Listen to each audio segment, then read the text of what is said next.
이번에 세 가지 의미라는 말씀 주시기 전에 백태준 선생님 나오셔서 미디어 포럼을 주시겠습니다.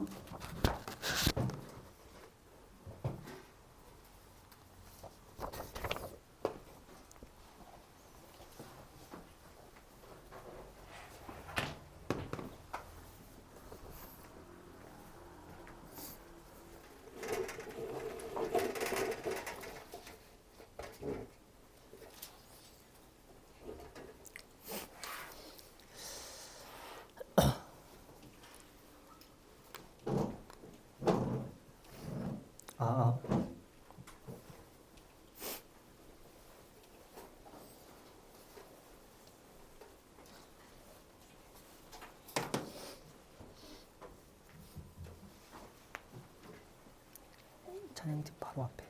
네.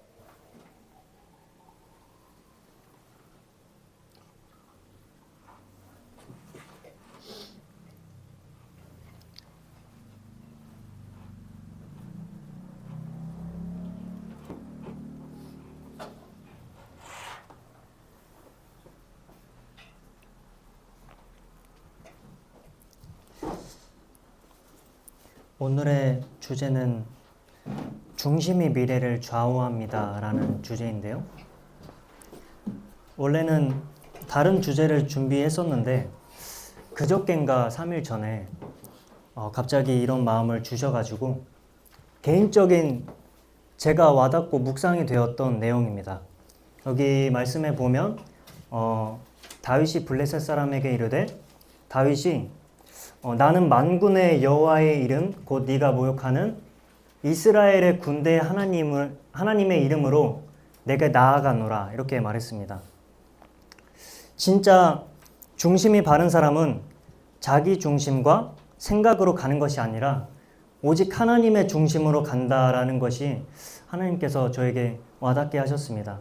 우리가 삶을 살아갈 때 죄와 싸워 이기는 가장 큰 무기가 이 중심이라는 것을 깨달았습니다. 하나님을 섬길 때 하나님께서는 중심이 가장 중요하다고 말씀하셨습니다. 그래서 제가 그저께 하나님께 묵상을 하면서 저한테 세 가지 질문을 하기 시작했습니다. 나는 도대체 어떤 중심을 갖고 있나? 도대체 내가 무엇을 위해서 이러한 죄와 싸우고 피 흘리기까지 죄와 싸우는 결단을 내가 도대체 무엇을 위해서 내렸나? 내가 무엇을 위해서 내가 하던 것, 이런 것을 열심히 하고 있나? 이런 것들을 제 자신에게 질문을 했습니다. 그래서 올바른 중심이 무엇인가? 저한테 스스로 질문하기 시작했는데요.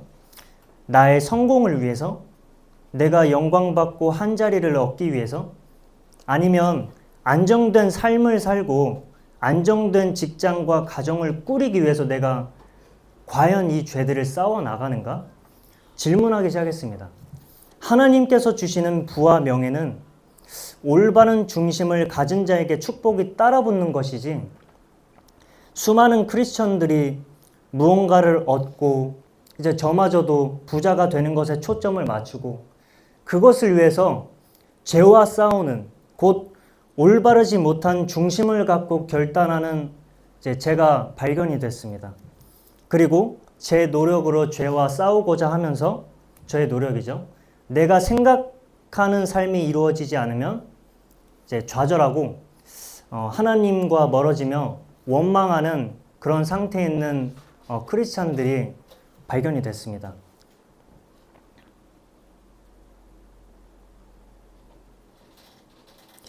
그래서 다윗은 무시받는 목동의 삶을 살았죠. 다윗이 이제 하나님께서 반드시 너를 왕으로 세울 것이야 하면서 왕으로 기름 부음을 받았습니다. 다윗은. 그런데 다윗이 신기한 게 이제 내가 이제 왕이 된다 하면서 바로 그냥 사울을 찾아가서 나 기름 부음 받았는데 내가 좀 왕이 돼야겠습니다. 이러지 않고 신기하게도 아무 말 없이 다시 목동의 자리에 돌아가서 충실하게 양을 쳤어요. 하나님을 온전히 쫓는 사람이기에 가능했다고 저는 생각되어집니다.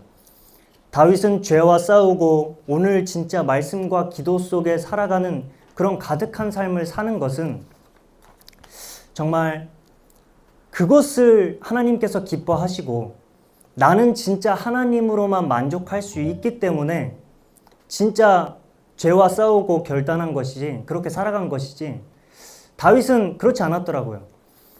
절대 사람의 영광을 얻으려고 죄와 싸우지 않았더라고요. 그래서 다윗은 오직 하나님을 위해서 살았습니다. 다윗은 자기가 드러나고 영광받기 위해서 나서지 않았습니다. 이제 골리앗과 싸울 때도 자기의 이름으로 나가지 않았습니다. 다윗은 절대로 나의 성공을 위해서, 남들과는 다른 나의 그 위대한 인생 스토리가 쓰여지기 위해서 그렇게 살아가지 않았습니다. 절대 내 육신에 원하는 것과 보기에 좋아 보이는 삶을 따라가지 않았습니다.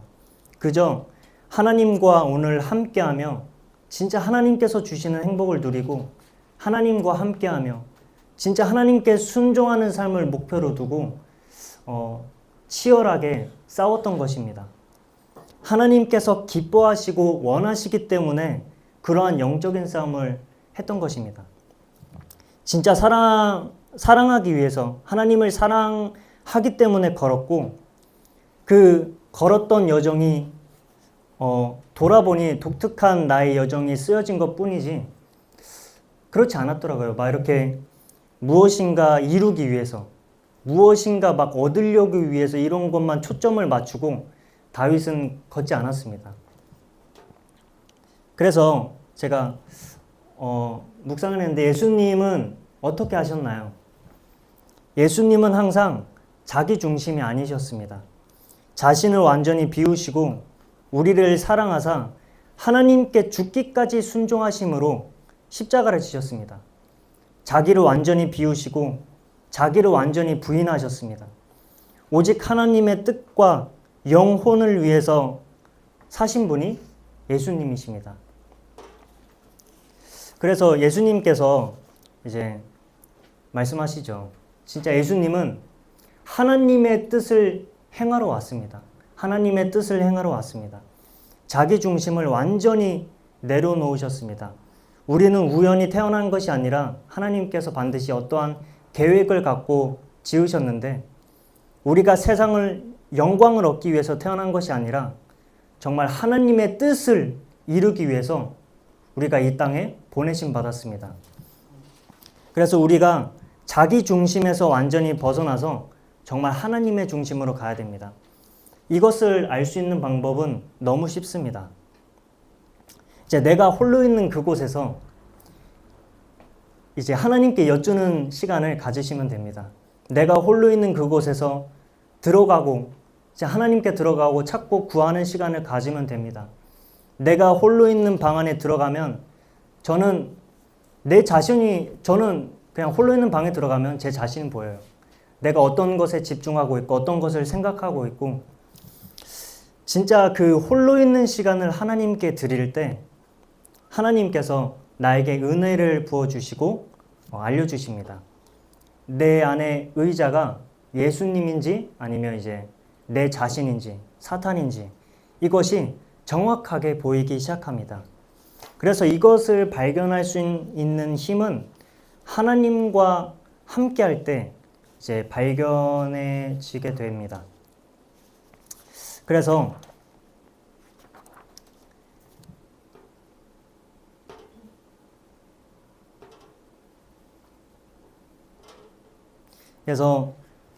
저의 소망은 오직 임마누엘로 정했습니다. 이건 제 군대의 모습인데요. 취사장이에요. 제가 이제 3년쯤에 군대 가기 전에 막 이렇게 여러 가지 상도 받고 이제 여러 가지 대회도 나가고 막 하나님께서 많은 은혜를 부어 주셨는데 여러 군데에서 스카우트 제의도 들어오고 막 그때 막 교회도 떠나려고 하고 막 그랬습니다. 막 제가 어깨가 올라가더라고요. 아, 내가 이만큼 하나님께 인도 받았어. 이제 막 이렇게 제가 말로는 안 했지만 이제 저의 속된 마음으로 나는 너희들과 달리 인도 받았어. 막 이런 마음이 있었던 거예요. 내가 이만큼 해가지고 내가 이렇게 업적을 쌓아서 주님을 증거했습니다. 주님 기뻐하시죠? 막 이렇게 외쳤습니다. 그리고 이제 군대를 갔어요. 군대를 갔는데 2년 동안 군대에서 두드러 맞으면서 이제 다 털려나갔습니다. 그래서 너무 이제 핍박이 심하다 보니까, 핍박도 아니죠, 징계죠. 징계가 너무 심하다 보니까 이제 도망갈 곳이 없어서 이제 화장실에 가서 문 잠그고 막 하나님께 기도를 하는데 막 눈물이 떨어지더라고요. 그때 하나님께서 저에게 강하게 물으셨습니다. 태준아, 네가 끌고 오는 인생 너무 무겁고 버거운 거 내가 알고 있다. 너는 하나님의 일을 한다고 그렇게 하지만 너는 네 인생을 네가 끌고 가고 있다. 모두 다 내려놓고 버리고 나와 함께 편안하게 인도받자. 네가 생각하고 원하던 인생은 모두 한순간에 지나갈 것이야. 진짜 사람들에게 높임받는 삶이 아니라 나를 위해서 같이 걸을 수 있겠니? 나는 위대한 업적을 원하는 것이 아니고 네가 잘난 것이 막 너의 잘난 배경과 너의 재능 막 이런 위대한 업적을 쌓는 것에 내가 초점을 맞추지 않는다. 결국에는 다 사라질 것이야. 주여 주여 하는 자마다 내가 주님 귀신도 쫓아내고 병도 고치고 막 여러 가지 내가 주님을 위해서 다 했습니다. 그런데 나는 그들을 향해서 모른다고 할 것이야. 나는 업적을 원하는 것이 아니라 너의 마음의 중심을 원한다. 이렇게 말씀하시더라고요. 그래서 화장실에서 너무 울면서 그때 제 모습이 이제 보이더라고요. 이제 이거는 멀쩡했을 때고요. 이제 여기서 더 고집을 피워서 허리가 작살났습니다. 허리가 작살나서 이제 응급실에 실려갔는데 침대에서 보니까 저의 너무 이 비참한 육신의 모습도 그렇고 너무 비참하더라고요. 그때도 하나님께서 물어보셨습니다. 제가 거기서 이제 침대에 누워있는데 눈물을 흘리면서 제가 이제 눈물을 흘리면서 고백하기 시작합니다. 주님, 제가 죄인 중에 대괴수입니다. 진짜 내가 주님의 은혜가 필요한 자입니다. 제가 이제 허리가 작살나고 군대에서 노예처럼 일하다가 허리가 작살나고 실려갔어요. 이제 2달 동안 거기서 치료를 받고 이제 간신히 퇴원합니다. 생활관으로 복귀했는데 이제는 또 이제 하나님께서 이제 관문을 주셨습니다. 후임들이 갑자기 많이 생겼는데 후임 전부가 저를 이제 짬 취급을 안 해주는 거예요. 왜냐면 잠깐 이제 입원하다가 와서 군대 갔다 오신 분들은 아실 겁니다. 너무나 고통스러운 상황을 짬 취급을 안 해줍니다. 그런데 낮은 일부터 다시 시작하는데 막 걸레질도 하고 청소도 하고 후임들은 막 이렇게 옛날에 제가 노예처럼 일했던 거 다 모르고 그냥 저의 병자된 모습만 보고 막 이렇게 짬 취급을 안 해줘요. 하면서 근데 신기하게 제 마음은 하나님과 함께해서 너무나 행복했었습니다. 제가 그때 깊이 회개한 것은 진짜 그 사람이 누구 중심인가? 이것이 하나님께서 보시기에 가장 중요했던 것입니다. 하나님은 외모를 보시는 것이 아니라 오로지 중심을 보셨습니다. 내가 구원받은 것도 내 공로로 내가 착한 일을 했다고 구원받는 것이 아니라 오직 하나님의 은혜가 부어지고 하나님께서 구원을 주신 것입니다. 오로지 저의 은혜로 저의 공로로 된 게 없었습니다.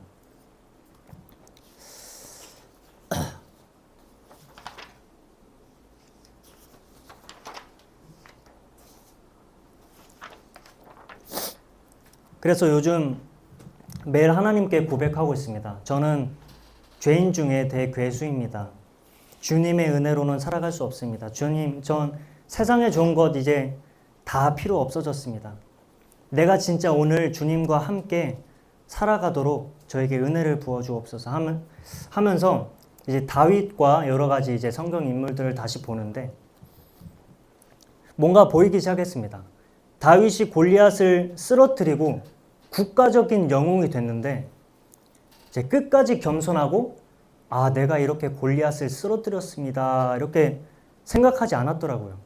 거기 보니까 자기가 국가적인 영웅이에요. 그런데 이제 사람들에게 나는 가난하고 천한 사람이라 너희가 이것을 작은 일로 보느냐? 나는 가난하고 천한 사람이라.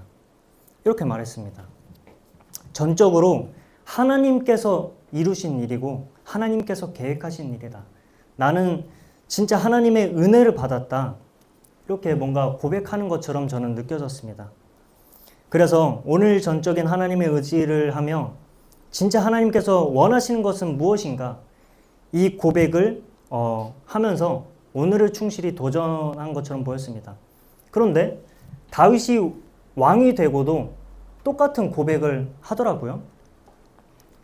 이제 다윗이 왕이 되고 막 이렇게 막 높아질 수 있는데 주님 앞에서 막 이렇게 엎드려지면서 고백을 합니다. 주님, 내가 누구이오며 내 집이 무엇이나이까? 막 이렇게 고백을 합니다. 영적인 거인 사도 바울도 이제 말했습니다. 나는 사도 중에 가장 작은 자라. 그러나 내가 나 된 것은 하나님의 은혜로 된 것이니 내가 수고를 많이 했으나 내가 한 것이 아니다. 오직 하나님께서 나와 함께 하시고 하나님의 은혜로 되어졌다. 이렇게 말했습니다. 그래서 저는 이렇게 생각합니다. 수많은 사람들이 내가 태어난 환경과 배경과 상황들, 뭔가 내가 다 이룬 것 같이 보이고 내가 끌고 가야만 하는 것처럼 보여지는데, 세상에서는 다 그렇게 보여지는데 그게 절대 아니었습니다. 모든 것이 하나님의 은혜로 되어지는 것이었습니다. 그래서 나의 가장 최고의 소원은 무엇인가? 저는 매일마다 고백을 하고 있습니다. 이제는 내가 수고하고 무거운 인생의 짐을 짊어지고 살아가는 상태를 내려놔야 된다. 매 순간 내 자아를 죽여야 된다. 지금 이 순간 진짜 하나님과 함께하는 것, 오직 나의 소망이 임마누엘 되는 것, 하나님과 함께 하시다는 뜻인데 내가 매 순간 이 고백을 하면서 살아야겠다. 어떤 목사님이 이렇게 말씀하시더라고요. 여러분, 주님이 우리에게 주시는 말씀은 그분의 혜택을 구하는 일을 그만두고 행복의 근원 되신 그분 자신을 구하라는 것입니다. 우리는 더 이상 그분의 상품이 아니라 그분의 얼굴을 구해야 할 때입니다. 내 삶의 초점 방향이 막 잘못 가 있다면 지금이야말로 하나님과 관계를 바로잡을 때입니다. 이렇게 말씀하시더라고요. 제가 말하는 것은 막 이렇게 막 지금 해야 될 것을 다 때려쳐 놓고 막 이렇게 막 직장 다 때려쳐 막 이런 게 아닙니다. 그냥 제 마음의 중심이 어디에 초점이 맞춰져 있는가, 이것을 얘기하는 것입니다. 모든 불안과 원망과 불평과 버거움, 끌고 가는 짐을 모두 주님께 내려놓고 진짜 하나님과 함께하며 하나님의 나라가 내 안에 임하는 것, 저는 이것이 저의 소원이 됐습니다. 그래서 제가 요즘 느껴지는 게 하나님은 막 이렇게 똑똑하고 잘나 보이고 지혜로운 사람을 쓰시지 않는다. 쓰실 때도 있지만 반드시 하나님께서 원하시는 자는 하나님 마음에 합한 중심이 바른 자를 하나님께서 찾고 계셨습니다. 그래서 이러한 사람이 재물과 명예와 여러 축복들 하나님께서 따라붙게 하시지만 그보다 더 뛰어넘어서 엄청난 축복은 저는 이렇게 생각합니다. 하나님의 얼굴을 가까이 뵐 수 있는 자, 저는 이게 엄청난 축복이라고 생각합니다.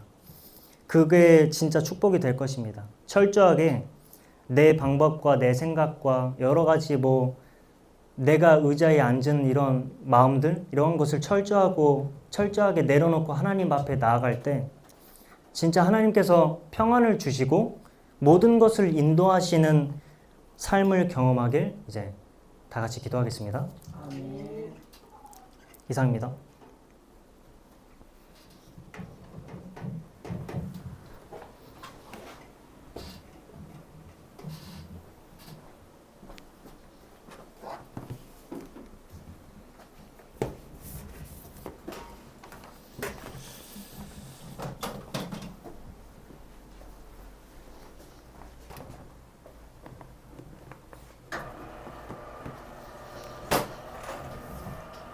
네.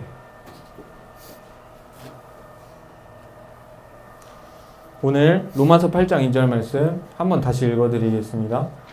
이는 그리스도 예수 안에 있는 생명의 성령의 법이 죄와 사망의 법에서 너희를 해방하였음이라. 아멘. 오늘 제목은 구원의 세 가지 의미입니다.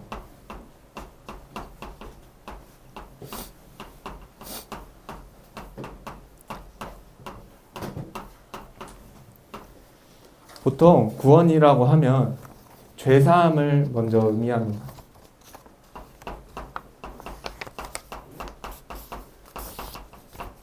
하나님이 인간을 하나님의 형상으로 만드셨어요. 그런데 사람한테 문제가 생겼습니다. 어떤 문제가 생겼냐? 바로 죄가 사람과 하나님 사이를 갈라놓은 것입니다.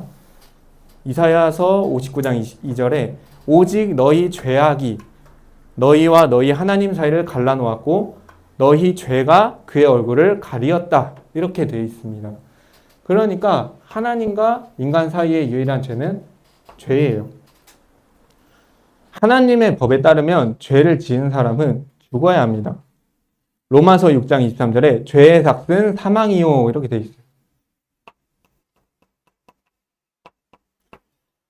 그러니까 세상에서는 선처도 해주고 조금 참작도 해주는데 하나님의 법에 따르면 죄인은 죽을 수밖에 없는 존재입니다.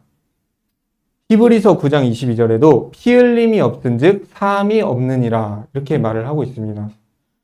우리가 죄를 한 번만 짓나요? 여러 번 짓습니다. 옛날에는 하나님을 섬기던 이 이스라엘 백성들이 짐승을 잡아서 자신들의 죄를 사함받았는데요. 이 짐승, 이 양이나 염소를 죽임으로써 내 죄가 짐승에게 전가되고 짐승이 대신 죽어서 내 죄가 사해지는 이런 희생 제사를 드렸는데요. 이 이스라엘 백성들은 1년에 진짜 몇십만 마리나 되는 양과 염소를 죽였습니다. 그런데 히브리서 9장 12절에 염소와 송아지의 피로 하지 아니하고 오직 자기의 피로 영원한 속죄를 이루사 단번에 성소에 들어가셨느니라.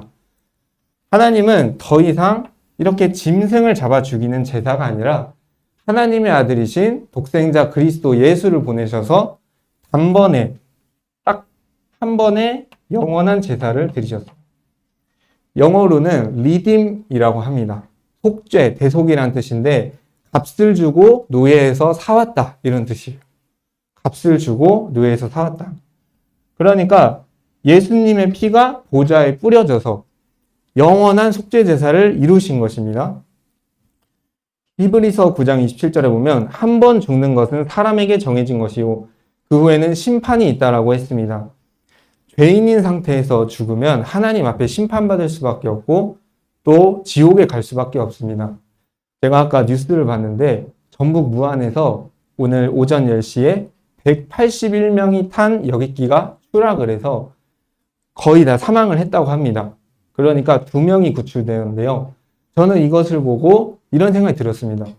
예수님께서 누가복음 13장에 실로암 망대가 무너져서 죽은 18사람을 말씀을 하세요. 그러면서 너희가 그들이 너희보다 죄가 많기 때문에 죽었다고 생각하느냐? 절대 그렇지 않다. 너희가 회개하지 않으면 그대로 망하리라. 그러니까 그 사람들이 더 죄가 많기 때문에 참 불쌍하다. 이렇게 생각하는 게 아니고 내가 저렇게 될 수 있었다. 그리고 내가 저 사람들보다 훨씬 악한 상태일 수도 있다는 것입니다. 그래서 이 죄라는 것은 사람의 기준에서 보면 안 돼요. 로마서 3장 23절에도 모든 사람이 죄를 짓고 하나님께 이르지 못했다고 말씀하고 있어요. 그러니까 이 죄사함을 받지 못하면 모든 사람은 심판받게 되고 지옥에 가게 될 수밖에 없습니다. 하나님께서 예수 그리스도를 보내셔서 우리의 죄를 사하신 이유는 바로 우리를 사랑하시기 때문이죠. 관계 회복을 위해서입니다. 원래 죄를 지은 사람과 그 피해자는 화해하기가 쉽지 않아요. 세상에서도 쉽지 않은데 하나님 앞에서 죄를 지은 인간은 더욱 화목해지기가 힘듭니다. 그래서 예수 그리스도를 보내셔서 단 한 번의 화목 제물로 들이셨어요. 그게 언제냐? 2000년 전에 십자가 사건입니다. 십자가에서 피와 물을 다 쏟으심으로 우리와 하나님과의 관계를 회복하셨다는 것입니다. 그런데 용서하셨다는 수준이 아니라 요한복음 1장 12절에 누구든지 그 이름을 믿고 영접하는 자는 하나님의 자녀가 된다. 하나님의 자녀가 되는 권세를 주셨어요. 단순히 용서만 해주셔도 너무 감사한데 하나님의 자녀가 되는 권리를 주셨다는 것입니다. 이는 하나님이 얼마나 긍휼하시고 자비로우신 분인지 알게 해주면서 우리를 사랑하시는지 나타내주는 사건입니다. 이 십자가 사건은 로마서에서도 말씀하듯이 십자가를 통해서 하나님이 우리를 얼마나 사랑하시는지 확증하셨다 했어요. 예수님께서 누가 누구를 위해 대신 죽을 때는 정말 쉽지 않은 일이라고 하셨습니다. 일제감정기 때 이제 독립투사분들이나 국가와 정의를 위해서 죽는 사람도 많지 않아요. 그러니까 의인을 위해서, 착한 사람 위해서 죽는 것도 쉽지 않은데 하물며 죄인을 위해 죽는 사람은 아무도 없다는 것입니다. 그런데 예수님은 죄인된 우리를 위해서 죽으셨고 자기 생명을 내어주셨어요. 이제 세 번째는요, 마귀로부터 해방입니다. 마귀의 자녀로부터 해방인데요. 모든 사람은 마귀의 지배를 받고 있습니다. 고린도서 4장 4절에 그 중에 이 세상의 신이 믿지 아니한 자들의 마음을 혼미케 하여 그리스도의 영광이 비춰지지 못하게 하려 합니다. 우리가 복음 전할 때 그 불신자들이 받아들이지 않는 이유가 마귀가 그 사람의 마음을 혼미케 하고 있어서 복음을 전해도 잘 안 들어가는 거예요. 그런데 이 마귀라는 존재는 온 천하를 꿰는 자라고 계시록에 나와 있습니다. 온 세상을 속이고 있고 모든 사람이 영적으로 이 마귀에게 속해 있어요. 요한일서 3장 8절에 보면 하나님의 아들이 나타나신 것은 마귀의 일을 멸하려 하심이라. 그러니까 예수님께서 오신 이유는 우리를 마귀에게서 해방시키려고 오셨어요. 예수님이 십자가에서 죽으실 때 그의 권세를 완전히 멸했어요. 그러니까 십자가에서 이미 마귀에게 승리하셨고 그분을 영접한 그분의 자녀들은 이미 마귀에게서 벗어났다는 것입니다. 그런데 우리 안에는 마귀의 본성대로 살아가고자 하는 욕심이 아직 남아 있습니다. 이것을 가장 크게 얘기한 전도자가 바로 바울이에요. 바울은 나는 선을 행하기 원하지만 내 육신은 악을 행하기 원한다 했어요. 너무나 솔직하죠. 하나님을 믿고 교회도 다니고 신앙생활을 하는데 아직도 마귀의 욕심대로 살아가고자 하는 욕심이 있다는 거예요. 없다고 하면 그 사람은 거짓말쟁이입니다. 저도 있고 모든 하나님의 자녀가 있어요. 죽기 전까지는. 그래서 예수님은 이 18년 된 어떤 여인을 보세요. 성경에 보면 이 18년 동안 그러니까 몸이 구부러져서 아픈 여자가 있었어요. 그런데 예수님이 네 병약한 것이 나았으니 펴라고 하셨어요. 그런데 여자는 병이 낫고 나서 허리를 폈어요. 그러니까 병을 낫게 하신 것은 예수님이지만 허리를 펴고 살아가기로 선택한 건 그 여자죠. 그러니까 우리는 마귀와 죄와 사망의 법에서 해방됐는데 이 18년 동안 몸이 구부러진 여인처럼 하나님의 자녀로 살아가기로 선택하면서 살아가야 된다는 거예요. 당연히 18년 동안 허리가 구부러졌으면 모든 생활 패턴과 삶이 거기에 맞춰져서 살았고 그 자세가 훨씬 편할 것입니다. 그런데 허리를 펴고 살면 훨씬 건강하고 그렇게 살다 보면 그게 더 편해진다는 거예요. 한마디로 하나님의 생명이, 그리스도의 생명이 내 안에 오면은 하나님의 자녀로서 살아가는 게 훨씬 편해지고 행복해진다는 것입니다. 아, 나는 왜 자꾸 옛날로 돌아가고만 싶을까? 마귀의 본성대로 살아가던 그 습관 때문입니다. 습관 때문이에요. 그래서 이제부터는 내가 마귀의 자녀로부터 해방됐다는 것을 믿고 하나님의 자녀된 여러분의 정체성을 회복하시기 바랍니다. 그래서 하나님의 자녀로 살아가다 보면 마귀를 이기고 그 하나님 자녀로서 살아가게 됐는데요. 예수님께서 십자가에서 이미 마귀를 이기셨기 때문에 내가 싸워서 이기는 게 아니라 십자가에서 승리하신 그분을 의지하는 거예요. 그래서 하나님께서 이 세 가지 구원을 우리에게 주신 이유는 우리를 사랑하시기 때문이고 여러분을 얻기 위해서입니다. 결론적으로 말씀드리겠습니다. 예수님은 자신의 생명을 내어줬어요. 그럼으로써 우리를 사셨습니다. 그러므로 내 몸은 더 이상 내 것이 아니에요. 우리는 하나님의 거룩한 성전입니다. 고린도전서 3장 16절에 너희 안에 하나님의 영이 거하시는 처소라고 했어요. 그래서 이제 음란죄가 왜 다른 죄와 구별이 되냐? 다른 죄들은 몸 밖에 짓지만 음행은 내 몸에 지는 것이기 때문에 성전을 더럽히는 죄예요. 고린도전서에 보면 성전을 더럽히는 자는 하나님께서 그를 멸하신다고 했어요.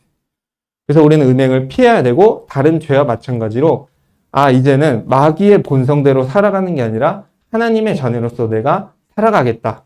그렇게 결단을 하셔야 돼요. 언제부터 해야 합니까? 오늘부터 해야 돼요. 지금 해야 됩니다. 보라, 지금이 구원의 날이요. 보라, 지금이 구원받을 만한 때라.